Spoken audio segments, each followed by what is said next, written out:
dara ñaaw ci liggéey bi rafet lool parce que confiance bi ñu am ci ñun ak enjeu yi defe naa ni fu ci waay mën a jëlee kenn ku la jàppale pour que président Macky Sall am une majorité da nga ko war a encourager da nga ci war a sawar donc mu ñëw nekk fi d'un apport considérable ñu ngi ko ci féliciter di ko remercier ci taxawaay bi nga xam ne daf koo taxaw ci coalition Benno Bokk Yaakaar. may nuyu sama kilifa yi fi nekk damay commencer par sama mag sama xarit le doyen Mor Niang mi nga xam ni ci parti bi la nekk ci coalition bi nekk mag moo xam ni defar kase moo ko tax a jóg day boole du fekkee fu ñu defee lu ñaaw fépp foo xam ne am na problème mu ñëw fa taxaw am fa taxawaay bu rafet. di nuyu sama frère Babacar Ndiaye di nuyu mon grand frère Cheikh Kane mon ami Mohamed Diallo sama grande sœur Khady Diouf Daxa madame Fat Cissé su ma limee xam naa dina am ñu ma fàtte mais ci tënk rek l'ensemble des responsables yi nga xam ne ñoo fi nekk tey et di defal mention particulière à madame Ndoumbé Niang mi nga xam ni tey jii xat-xat yi bëri na programme yi bëri na yàlla xam na ni maa ngi nii soog a jógee Dakar. seedeel ci koñ bi ni kontaan naa ci yow lool ku ma jàppale ci koñ bi nga de manière très désintéressée grand maa ngi lay gërëm di la sant di wax ni sama staff la bokk. di wax ni daanaka li fi new liñ fi war a wax lépp je crois que Tické wax na ko. Ndoumbé ñu ngi lay féliciter ci mobilisation bi ci temps bu gàtt bi nga ko def di wax ni mbir mi nii la. sans folklore ni quoi que ce soit li am solo mooy message bi ñuy jàllale ku nekk mën ko dégg mën ko comprendre te xam ni dafa am ñu taxaw bëgg a tayle Thiès Thiès dafa war a développer kenn moomu ko amu ci kenn koo xam ni war nga am nga droit taxaw ni dëkk bi sama jëmm ji moo ma ko gënal ba tànk nekkuma njiitu réew bi dëkk bi du développer loolu du dëgg du yoon ñun ñëpp ñoo fi dëkk ku fi amul doom am nga fi jarbaat am fi rakk maa nga am fi mbokk donc dafay obligation pour que su intérêt collectif taxawee maanaam muy intérêt réew wala intérêt dëkk ku nekk mën a fàtte sa bopp te ji ma prioriser intérêt bi ñu nag Mbour 1 nañ am développement Mbour 1 moo ñu ñor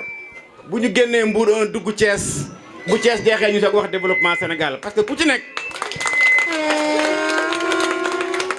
nekk fa nga dëkk nga mën a soqali ku ci nekk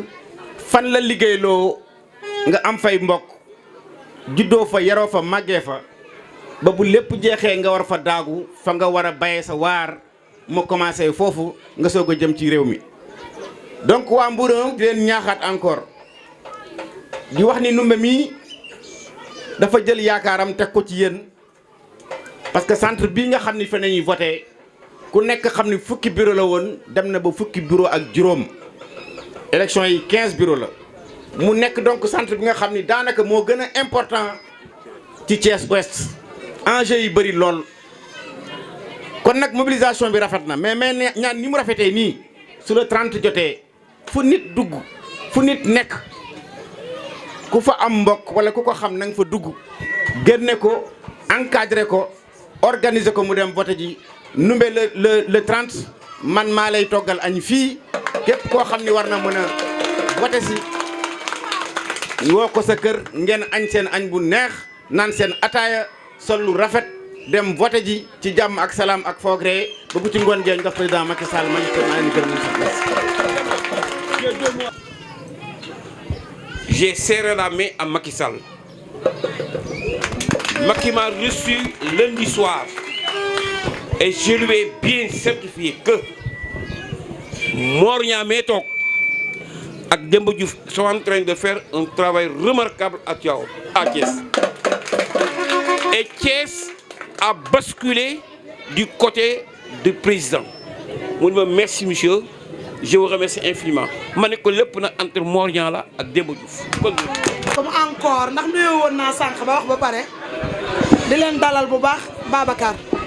ndax yow mën naa ne lu ma am fii rek grâce à yow mënuma la fay yow yaa ma jàppale yaa tey sama loxo boole ma Demba pour ñu liggéey comme niñ ko waxee rek bennoo lañ wax l'union fait la force du benn loxo rek mënul dem nga boole maag Demba it ñaawalu ci dara man j'ai fait 23 ans à Thiès mosuma xam Demba yaa tax ma xam Demba te bi ma ko xamee léegi gisuma lu ñaaw ci moom foo toog Demba moo baax la ñu wax te bukki nee na li ñëpp waxee dëgg di leen ñaanal nag yal na leen yàlla defal jàmm seen ànd bi yàlla def si jàmm ak sutura incha allah dimanche boobu heure bi fii la ñuy fekk ñuy yuuxoo victoire man de gëm naa ko man j'y crois dama soobee yàlla dañuy gaye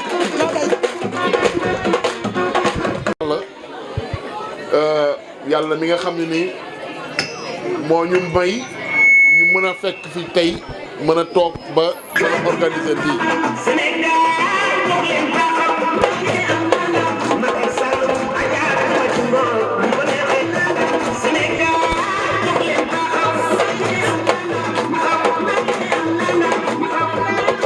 waaw léegi dama ni nuyoo di nuyu Demba Diouf di nuyu Mohamed wax ji ñuy wax nag du bare wax ji am na ci loo xam ne day jiitu mooy dañ lay gërëm Demba parce que tey jii yàgg numbe yéen a bokk seen koñ yàgg numbe yéen a bokk seen intérêt yàgg numbe yéen a bokk seen lieu de vote ni nga xam ne ni noonu lañ ko tracé yaa ngi koy jàppale yàlla na loolu jëm kanam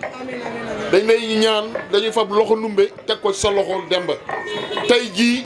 numbe mën na sax soxlawuñu ñun bu amee lu muy réglé wala lu amee lu muy liggéey yow yaa ngi fi mën ngeen àndandoo ngeen liggéey ko ci koñ bi dañ la ko dénk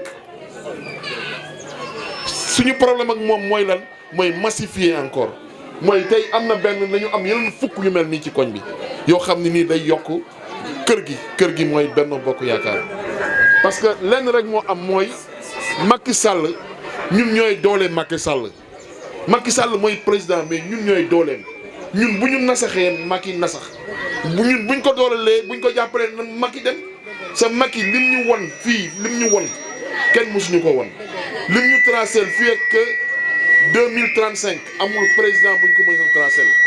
li nga xam ne nii fa la ñu Macky orienté ci biir liggéey gisaguñu ku ñu won loo ko xam ne nii gën na ko jekk ñi nga xam ñëpp dañuy yuuxu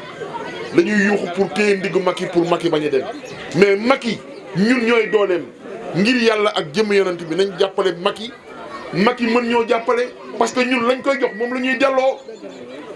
kon nag ñi nga xam ne jëlaguñu seen carte liñ koy jàppale rek mooy jëli carte yi woteel ko mu am majorité partout buy amee majorité nag yéen ñii dëkk ak Demba yéen ñii du yéen ak naan Demba Tabaski Demba Korité Demba Tampari Demba nangam mani du yéen ak naan Demba événement jàppale leen Macky ngeen xam ndax Demba événement la wala nangam loolu daal pratiquement wax ji fi ñu toll nii mooy ñi ngi ci ligne bu mujj bi nag mooy egg rek mooy lan dem jëli carte yi ñoo voté gagné bureau yi loolu donc kese léegi nag li des nag ci àddina bi li des ci juróomi at yi ngeen xool ndax Demba événement wala ndax Demba langam wala ndax Demba langam ngeen ubbi seen bët xool di ngeen gis yeneen Demba yu ànd ak moom loolu daal laa am di leen di wax encore une fois dinaan leen nañu boole xol yi nañu nekk benn encore une fois nañu boole xel yi nañu bañ la nga merci. ñu ngi leen di sant di leen gërëm tey jéggulu nag si toogaay bi ki ñu doon xaar nag jar na ko kii mooy Demba Diouf sukkaru koor yi ma doon distribuer kii moo ma ko doon jox xaalis bi may wecceeku di leen ko jox kii moo ma koy jox mooy Demba Diouf lépp loo ma mës a jox rek jox naa leen ko mu ngi nii mooy Demba Diouf Demba nag ku ko xamul dégg nga ko si ay jëfam yu baax man ak moom nag depuis 2009 ñu ngi xamante c'est une très longue histoire bu nga xam ne mënuma kaa wax fii sax ndax dañoo yàkkamti bi ma koy xam Demba booba metti na trop booba APR amagul sax doole mais Demba nekk fii ci zone ouest bi di fi def lu baax ba ñëpp xam ko toogal fi Macky Sall léegi nag li ma leen di sant mooy Demba mi ngeen xool ka ne ko jàkk te bañ koo piis Demba ngi nii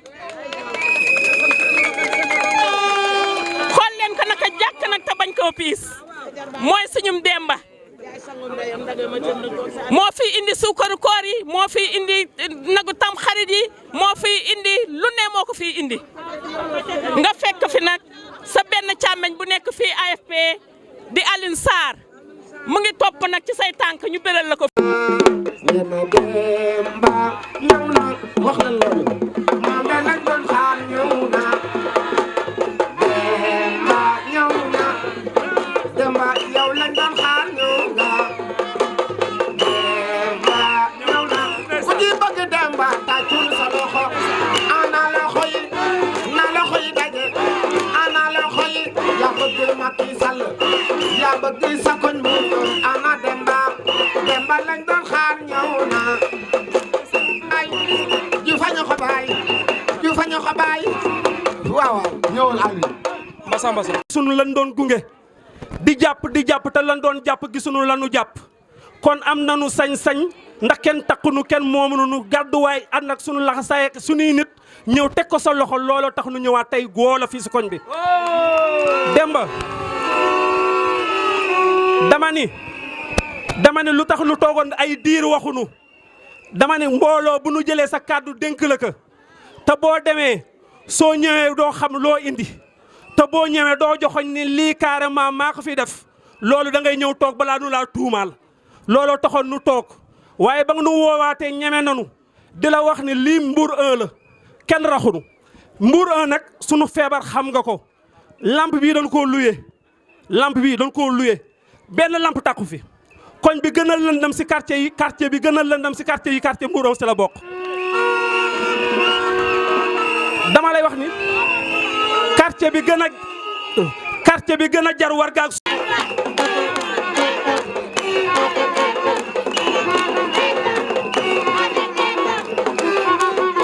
jërëjëf xale yi jërëjëf xale yi maa ngi leen di gërëm di leen sant di nuyu kilifa yu tedd yi ñu fi fekk di leen baalu àq di jéggalu ci guddeewaay bi ak ci toogaay bu yàgg bi di wax ni li ngeen def nii sori na lool ci ñun parce que ku nekk ci yéen am na yitte yoo xam ni waroon na ko mën a doxi ku nekk ci yéen am nay obligation yoo xam ni waroon na ko mën a doxi ngeen bàyyi lépp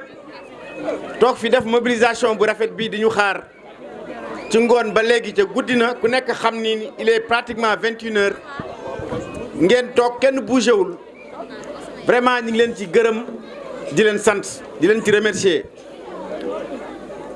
Alioune ñu ngi lay féliciter ci mobilisation bu exceptionnelle bi yàgg ñi nga àndal ñëpp di nuyu mbootaay yi ñu fi fekk yëpp ak association yi mooy bu Sofi Top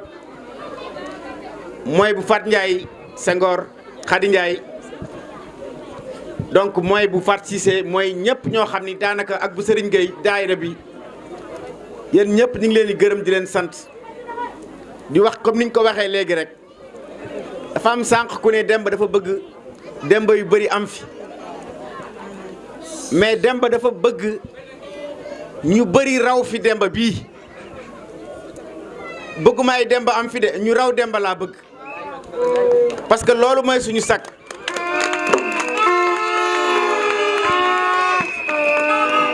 ku nekk da nga ñaan yàlla fa nga teg sa tànk sa rakk wala sa doom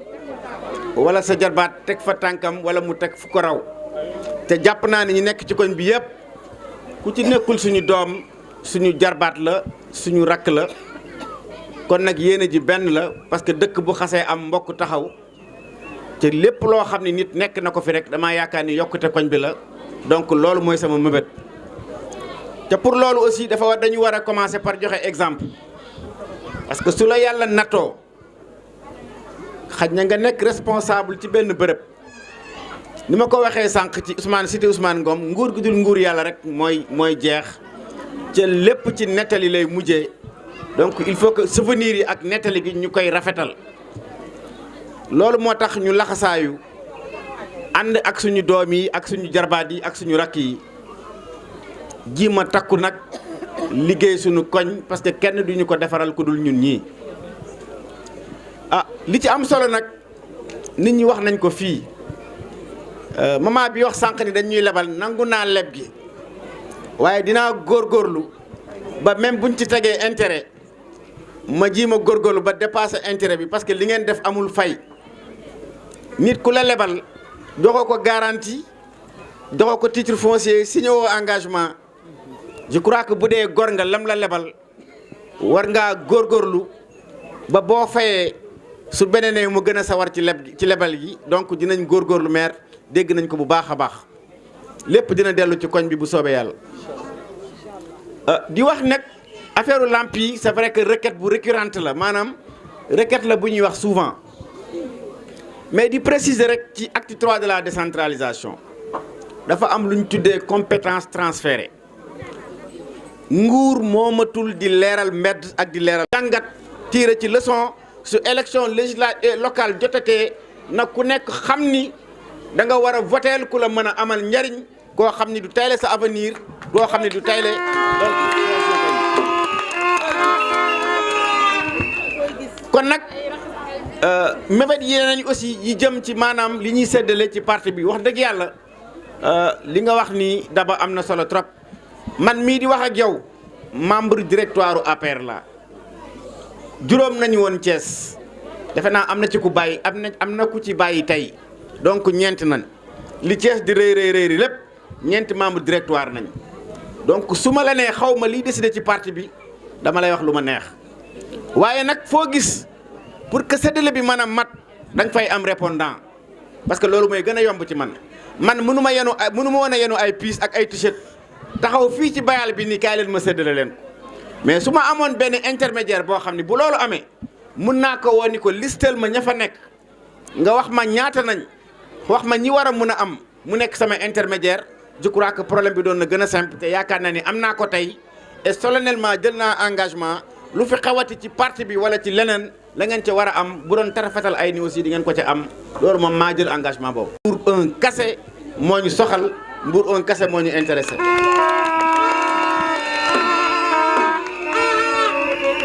xanaa di daaneel rek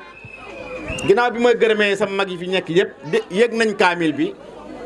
bu soobee yàlla dinañ fa dem parce que obligation la te dañ koy def en tant que habitant de Mbour 1 duñ ko def en tant que politicien dinañ ñëw bu soobee yàlla. voilà donc di wax rek ni élection yi ñuy dëgmal dafa nekk élection yu am solo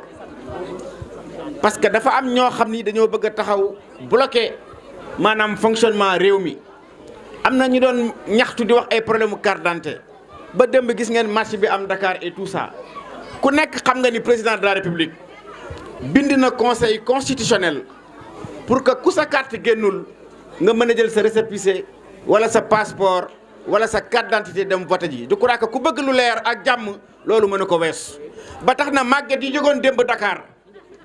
war a dem ci jàkka ja wala ñu def leneen wala yee fitna je crois que sëñ Abdoul Aziz Dabaax nekk na fi exemple sëñ Saliou Mbacké nekk na fi exemple ay mag nañ yoo xam ni fépp fu Sénégal musa amee problème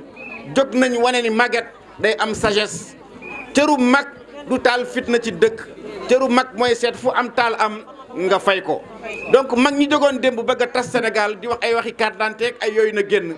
je crois que dañoo défoncé ab bunt boo xam ni dañ koo tijji ba pare parce que président Macky Sall bind na conseil constitutionnel pour que mu may ko mu génn benn décret képp ku sa carte d'identité génnul nga jël sa passeport wala sa récépissé wala sa carte d'identité ba nga amoon bu njëkk ba voté donc defe naa ni problème amatu fii. alors kon nag bu la 30 jotee bu ma kenn ni sama récépissé bi sama carte d'identité bi génnul ku ci nekk bu soobee yàlla nañu préparé dem 2 tiers Adowa. Alioune na nga dajale yaag Daba ñi ngeen mën a dajale seen gox ngeen xool nan ngeen di organiser woo ak waa koñ bi yëpp ñu xool fan ngeen di toggee ngeen dajoo togg seen añ bu fatt taret gën a naan seen ataaya naan seen boisson dem vote ji su ngoonee ñu gagné maa ngi leen di gërëm di leen sant salaamaaleykum. salaamaaleykum waa Mbour 1 salaamaaleykum Bigué Sylla maa ngi leen di nuyu di leen sant ci dalal bii ngeen ñu dalal fii tey ci Mbour 1 may rafetlu taxawaay bi di nuyu suñu coordonnateur communal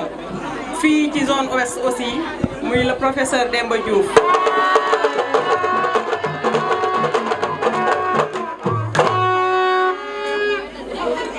di nuyu maire Khady Diouf Daha maa ngi lay nuyu bu baax a baax di nuyu borom këru Biige Silla mii ñu dalal fii tey ci Mbour 1 maa ngi lay nuyu di la sant di nuyu délégation bi ma àndal ma ci mën ci citer quelques personnes rek Oumou Ndiadj ak Momar Talla Mbodj maa ngi leen di nuyu di leen sant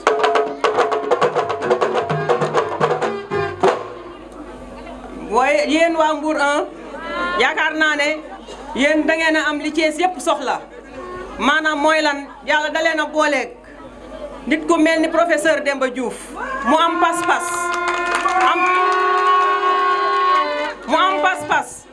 am taxawaay am gëm-gëm te am yaakaar aussi ci yéen bu ngeen seetloo ba campagne yi commencé ba léegi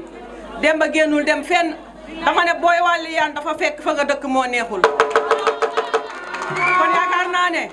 si leen yàlla boole ku mel nii lépp lu mu am suba ba ngoon fu mu mënti duggit fii rek lay xalaat te guddi fii lay ñibbisi kon dama bëgg ngeen xam ne seen doom la te sonn na fu nekk mi ngi fay daw di fa am dara taxu ko lu dul jéen ak avancement Mbour 1 ma leen di ñaan dama leen di ñaan kóolute gi président Macky Sall am ci moom ak kóolute gi ñu am ñun ñii ànd ak moom di politique ba nangu koo jiital topp ci ginnaawam maa ngi leen di ñaan au soir du 30 juillet ngeen bañ a tas yaakaar ngeen jàppale ko mu gañe centre bii mu dëkk bala muy gañe feneen ngeen voteel ñu tànn carte bu marron bi am bopp fas bi ndax ñun bii kii mooy suñu fas kii la ñu am mooy suñu bulletin képp ku ñu bëgg a jàppale bii ngay jël nga dugal ko ci urne bi boobu ëllëgee ñu am majorité à l'Assemblée nationale président Macky Sall li mu namm fii ci biir Thiès kaay mu mën koo réaliser si ñun jigéen ñi ci suñu njaboot yi ci suñu borom kër yi ci suñu étudiants yi ci ñëpp ak lépp lu mu namm fii ci biir Thiès rek mu mën koo àggale ndax bu amul majorité opposition bii ngeen gis fii lépp lu mu teg ci lu baax pour xeex ko rek dañ naan dafa bon te buñ ñu ëppee foofu lépp lu mu indi pour ñu voté ko ñoom dañuy bañ tax yaakaar naa ne conséquences yi ñun ñoo koy subir. yaakaar defe naa ñu ko doon wax tey ruus nañ parce que décret bi président Macky Sall génne du ay carte d'identité kese mooy voté su fekkoontoon ni loolu kese moo ko wundoon defe naa ni tey du génne décret boobu mais tey nee na képp ku fi am récépissé muy sénégalais boo amee passeport comme ni mu ko waxee wala nga am sa ancienne carte d'identité mën nga koo jël nga dem ca wotekaay ba nga voté defe naa ni kuy njuuj njaaj du def loolu.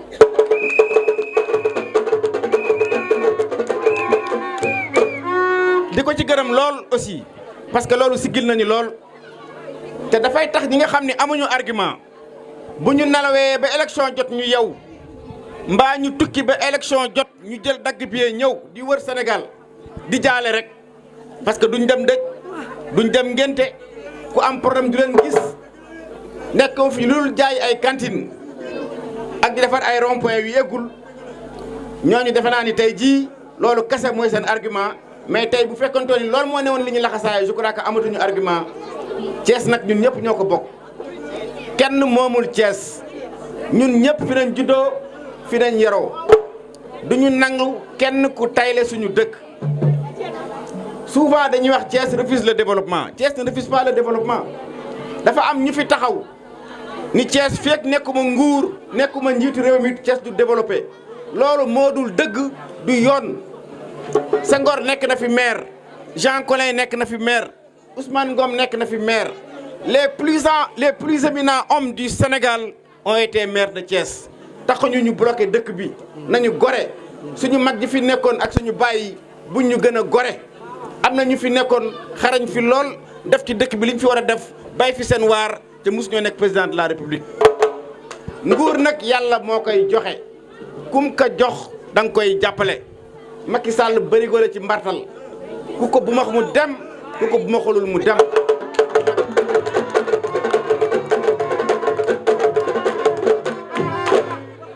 je crois que le programme PSE comme ni ñu ko waxee nga xam ne jusqu'à 2035 la bu fekkoontoon ni boppam kese moo ko tax a jóg du ko def ba pare nag boole ci wax dëgg yàlla am chance trop mën nañoo rafet njort ci moom parce que luñ mënti waxit c'est avec l'avènement de Macky Sall que pétrole bi ñëw c'est avec l'avènement de Macky Sall que gaz bi ñëw looloo tax ñi nekkoon retraite ñëpp fëggaat seeni jàjj sangoo seeni mbàjj ñëw ñii di jaaru ñii ñu leen di omat yaa ngi dégg ñëw naan dañuy politikaat pour que pétrole bi ñu saax-saaxee ko comme ni ñu daan saax-saaxee li fi nekk ci réew mi parce que ñoom ñoo fi waxoon bi ñu jëfuree bu ngeen ñu falul dëkk bi du amati lu mu fayee salaire ñoom ñoo ko fi waxoon kon nag ginnaaw jiim nañ ba télé sénégalais jëlee leen fi ñeneen di def nañu gëm yàlla ku ci am sa baay bu am téeméeri at ak fukk doo ko politique loo ku am téeméeri at ak fukk feneen moo war a nekk sa place fu dul wër di yëkkati loxo di bande ay loxo Ablaye Wade liggéey na fi ñi ngi koy gërëm di ko sant suñu maam la nan noppaliku bu fi bàyyee ku mënta donn ñun ñëpp ay doomam nañ ginnaaw nag amul ku mën a donn ci këram na bàyyi keneen mu donn liggéey réew mi loolu ma ñu tax a jóg te bu le 30 jotee ngeen jàppale man mii dëkk ci koñ bi.